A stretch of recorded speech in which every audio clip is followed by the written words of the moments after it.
شیعہ لڑکی اگر سنی مرد سے یا پھر سنی مرد شیعہ لڑکی سے نکاح کرتا ہے تو اس نکاح کو ہم مناسب نہیں سمجھتے۔ نکاح کے لیے جو شرط ہے وہ یہ ہے کہ دونوں افراد چاہے مرد ہو یا عورت دونوں کلمہ گو مسلمان ہو، لا الہ الا اللہ محمد رسول اللہ۔ جو ہماری سنی بہو ہیں وہ بڑے مزے سے اپنے انداز میں نماز پڑھتی ہیں، اپنے انداز میں روزہ کھولتی ہیں، نہ اس پر اس کے شوہر کا جبر ہے نہ کسی اور کا۔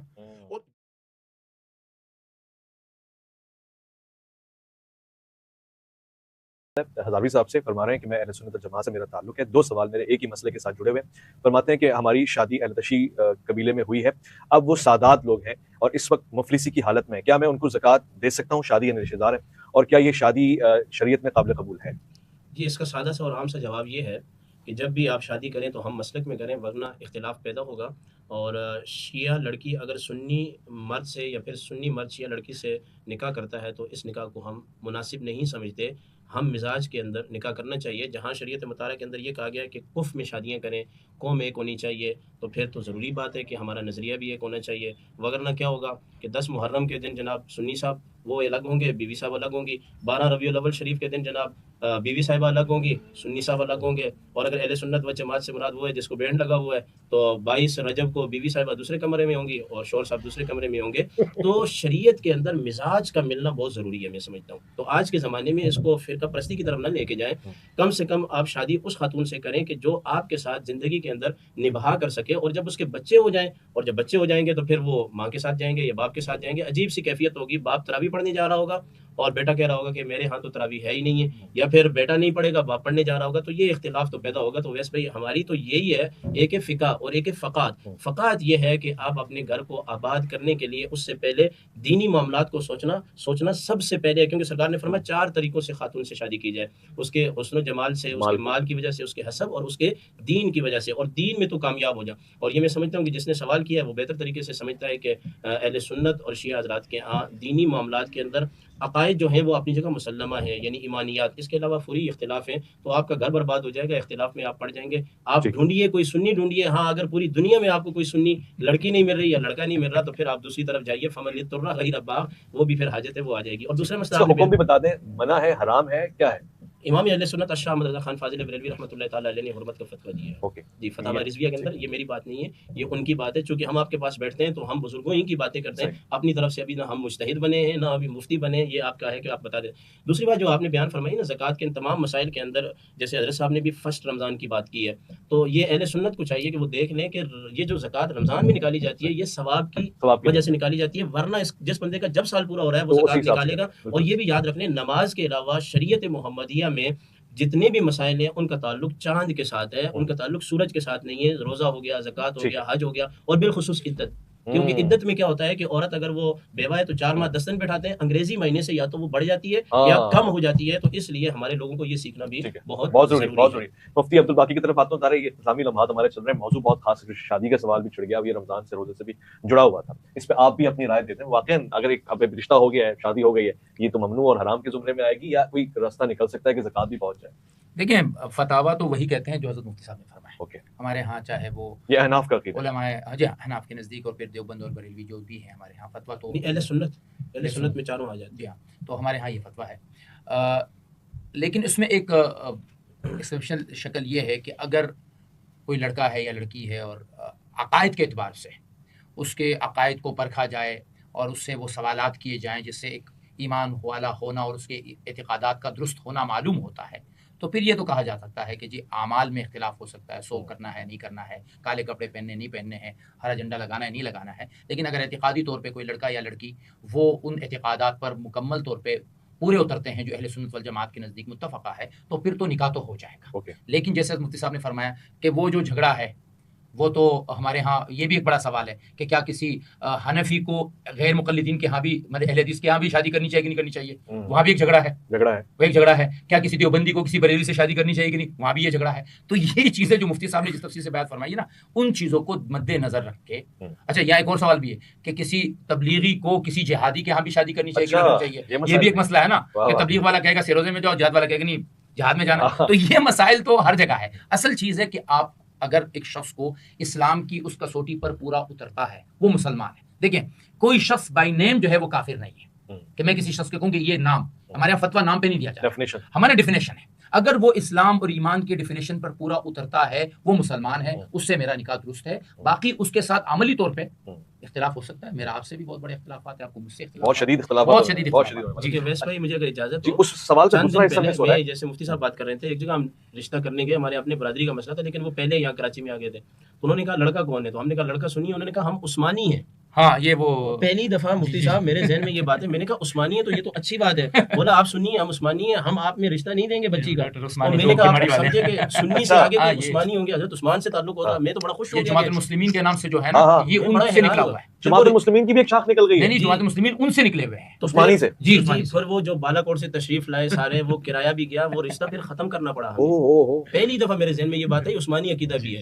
تو اب تو بڑا مشکل ہو گیا بیٹیوں کی شادیاں کرانی بھی، کہ بھائی دیکھیں کہ کوئی قادری ہے، رضوی ہے، چشتی ہے، رافضی ہے، ناسبی ہے. بڑا مشکل ہو گیا ہے، کیا کریں، بڑے علماء بیٹھ نہیں رہے. دوسرا حصہ بڑا خاص ہے، مگر اسی سوال پہ آپ بھی علامہ سے بلائے دیتے ہیں. میں الگ سوچ، اب پروگرام کو ظاہر ہے ہمارے وہ لوگ بھی دیکھتے ہیں، لبرل تو کبھی دیکھتے ہیں. قرآن کی وہی آیت پڑھے گا کہ جی اہل کتاب سے شادیاں حلال ہیں، تو ان مسائل کو دیکھ کے تو حیران ہو جائے گا کہ تو اہل کتاب تو قرآن کی وسعت ہے اور ہمارا تو مسئلہ ہی ختم نہیں ہوتا. دیکھیے شریعت محمدی میں کچھ چیزوں کا تعلق ہے حکم سے، فقہی احکام سے، اور کچھ کا تعلق ہے آپ کے معاشرتی رویوں سے.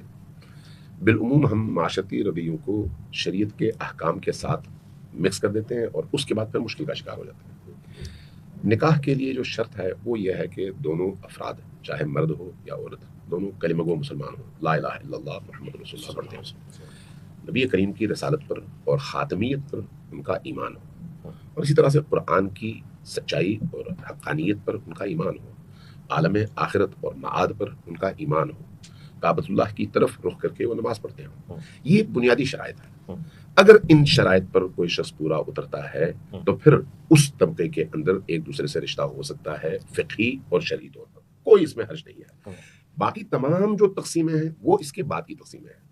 بریلوی دیوبندی کی تقسیم یہاں پر ہے، عالم اسلام کی تقسیم تو نہیں تھی، یہ گزشتہ 100-150 سالوں کی تقسیم ہے. اچھا اسی طرح سے اہل حدیث اور مقلد یا مقلد اور غیر مقلد کی تقسیم ماضی کے ان سالوں کی تقسیم ہے، رسول اللہ کے اپنے دور کی تقسیم تو نہیں ہے. ٹھیک ہے. اسی طرح سے شیعہ اور سنی کی تقسیم بھی رسول اللہ کے بعد کی تقسیم ہے. رسول اللہ کے اپنے دور میں تو ایسی کوئی فقہی اور کلامی تقسیم تو نہیں تھی.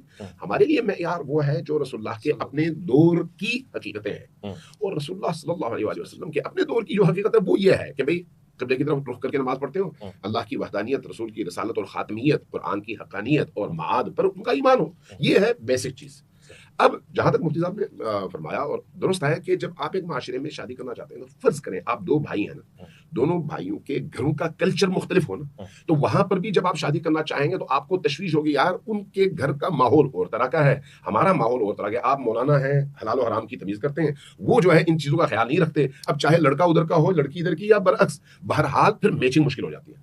اس طرح کے مسائل کا تعلق شریعت سے نہیں ہے، اس طرح کے مسائل کا تعلق آپ کے معاشرے سے ہے. تو شریعت کو یہ بات نہیں پتہ کہ وہ کرسچن ہے چرچ پہ جائے گا، یہ مسلمان ہے مسجد میں جائے گا. میں کمپلیٹ کرتا ہوں اس کو. دیکھیں اس لیے وہ جو معاشرتی مسائل ہیں ان کو شرعی حکم سے الگ رکھنا چاہیے. ٹھیک. اب سوال یہ ہے کہ ایک شخص فرض کریں سنی ہے اور دوسرا شیعہ، مرد ہے یا عورت، یہ اپنی جگہ، اگر دونوں کے درمیان فکری طور پر ہم آہنگی ہے تو ان کی شادی میں اہل البیت علیہ الصلوۃ والسلام کی فقہ کی نگاہ میں کوئی ممانعت نہیں ہے. اچھا شادی ہو سکتی ہے. ہاں دونوں کے نظریات بعض کلچرل مسائل میں اور بعض اس طرح کے شریعت سے متعلق یا دین سے متعلق مسائل میں ان کا مزاج مختلف ہو سکتا ہے، لیکن اس اختلاف کو بھی بڑی آسانی کے ساتھ سلجھایا جا سکتا ہے اور مشکل کھڑی کیے بغیر سلجھایا جا سکتا ہے. دین میں تو ہم کہتے ہیں نا لا اکراہ فی الدین. جب دین میں جبر نہیں ہے تو دو بھائیوں کے درمیان، میرے ایک جاننے والے ہیں آپ کے اقتباد کے، تو وہ کبھی کبھی سید ہیں ہمارے ساتھ بیٹھتے ہیں تو کہتے ہیں میرے والد کے 4 بھائی ہیں، ایک بریلوی ہے، ایک دیوبندی ہے، ایک اہل حدیث ہے، ایک شیعہ ہے، اور عقائد اور اپنے احکام کے حوالے سے یہ صورتحال ہے، لیکن اپنی محبتوں کے حوالے سے عجیب و غریب ان کے درمیان محبتیں ہیں. تو اس کا مطلب یہ ہے کہ آپ اپنے ان اختلافات کے باوجود، فہم کے اختلافات اور اجتہادی اختلافات کے باوجود، آپ محبت کے ساتھ ایک زندگی گزار سکتے ہیں. تو اس لیے جو شرعی حکم ہے اس کو آپ ان کلچرل چیزوں کی وجہ سے متاثر نہ کریں. میں اس لیے اپنی مثال دیا کرتا ہوں کہ میرے اپنے گھر میں سنی بہو بھی ہے اور شیعہ بہو بھی ہے. اچھا ہمیں کبھی بھی، خدا گواہ ہے، یہ رمضان مبارک کا مہینہ ہے، کبھی ہمیں مذہب اور فرقے کی وجہ سے کبھی کوئی پریشانی نہیں ہوئی.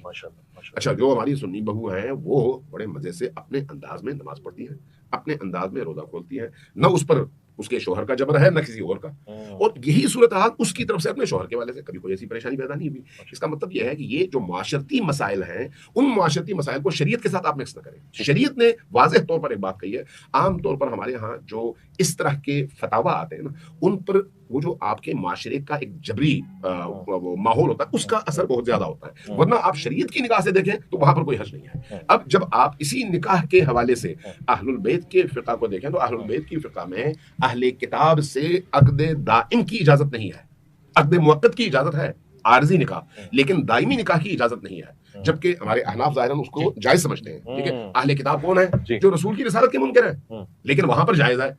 اگر احمد رضا خان کے منکر کے ہاں جائز نہ ہو اور رسول اللہ کے منکر کے ہاں جائز ہو تو یہ سمجھ نہیں آتی. اس کی وجہ کیا ہے؟ ہمارے معاشرے کا ماحول. لہٰذا میں یہ بات عرض کروں، جیسے پہلے میں نے عرض کیا کہ جو معاشرتی ماحول کی وجہ سے ہم نے دیواریں کھڑی کی ہوئی ہیں وہ آپ جتنا آگے بڑھاتے چلے جائیں گے، جیسے ابھی مفتی صاحب نے فرمایا نا کہ وہ عثمانی کی جو تعبیر ہے پھر اس سے آگے بھی مزید ہو سکتا ہے، کئی تعبیریں نکل آ جائیں اور ہم ٹکڑوں میں تقسیم ہوتے رہیں. اس لیے ہمیں اس اصل کی طرف پلٹنا چاہیے، اور وہ اصل یہ ہے کہ اللہ کے رسول نے جو شرائط بیان کی ہیں اس کی روشنی میں دیکھیں، اور اس کے بعد وہ جو فکری ہم آہنگی ہے وہ دو بھائیوں کے درمیان بھی ضروری ہے. دو مسائل کی بات نہیں کر رہا، دو بہنوں کے درمیان بھی ضروری ہے. اگر نہیں ہے تو پھر وہ شادی کامیاب نہیں ہو سکتی. اگر ہم آہنگی ہے تو وہ شادی فقہی طور سے کوئی شریک بات نہیں. ٹھیک ہے، اچھا ایک بات بھی کر دی، اس پہ بھی ذرا وضاحت کر دیجیے گا کہ جو عقد دائمی ہے، نکاح ہے، وہ اہل کتاب سے نہیں ہو سکتا.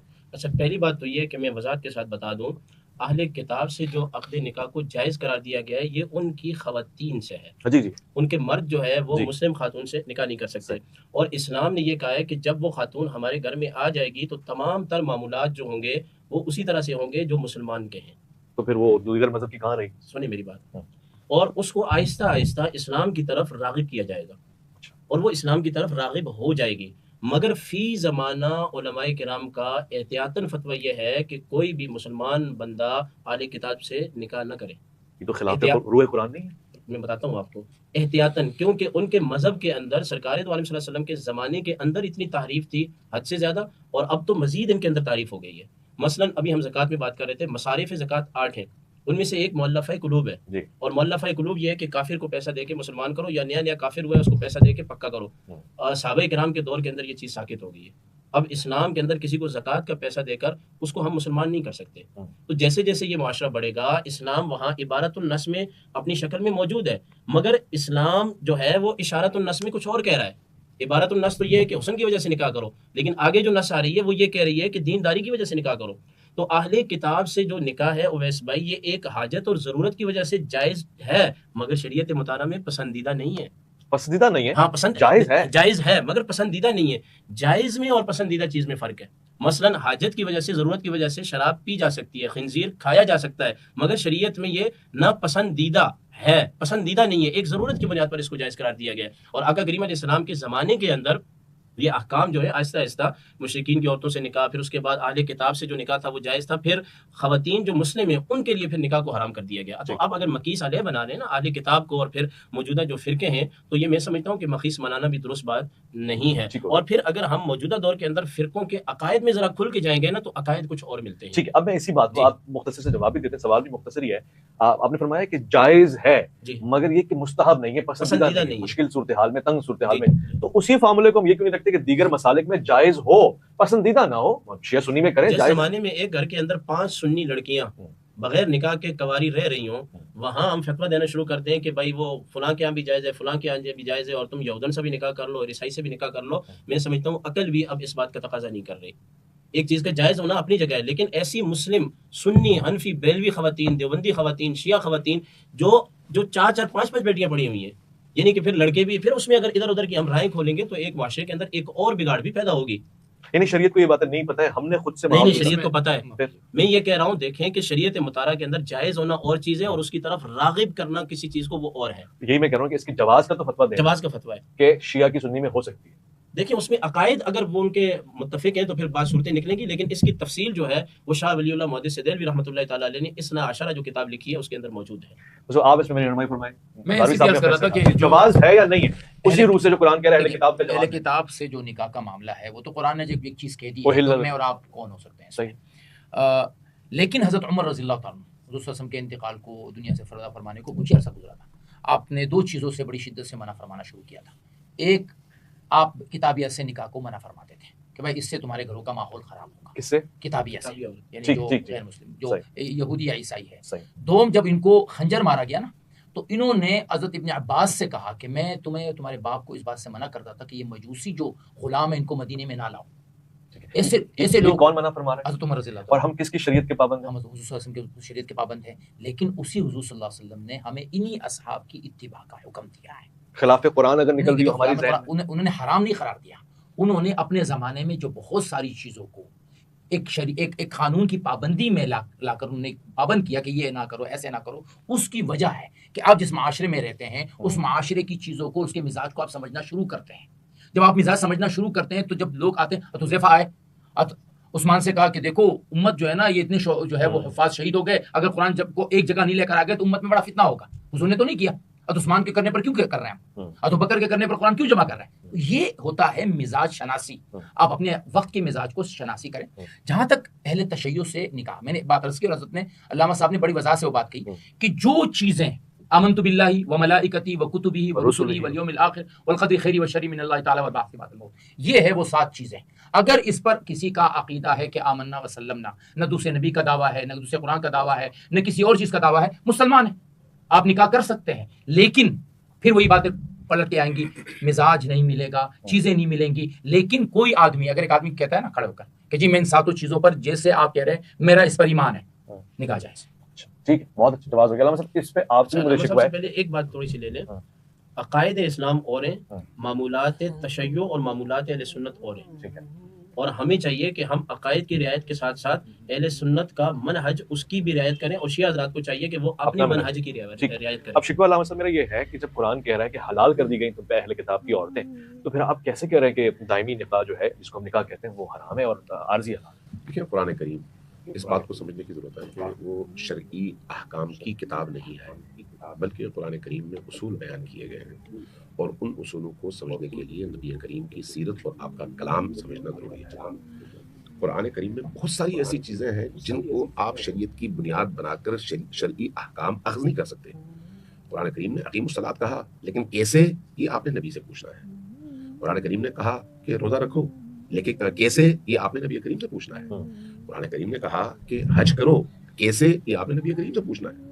اب جب آپ یہ حکم نکالتے ہیں کہ قرآن نے تو اہل کتاب سے نکاح کو جائز قرار دیا ہے، تو نبی کریم سے آپ پوچھیں گے یا رسول اللہ، آپ فرمائیں کہ کیا ہر صورت میں جائز ہے یا اس کی کوئی شکل ہے؟ تو ہمارے ہاں اہل البیت علیہ السلام کی راہ سے، ان کے طریق سے جو روایات آئی ہیں وہ یہ بتاتی ہیں کہ رسول کریم نے فرمایا کہ عبوری اور عارضی نکاح تو جائز ہے اہل کتاب سے، لیکن مستقل نکاح جائز نہیں ہے۔ لہٰذا وہ جواز والا پہلو اس حوالے سے ہے،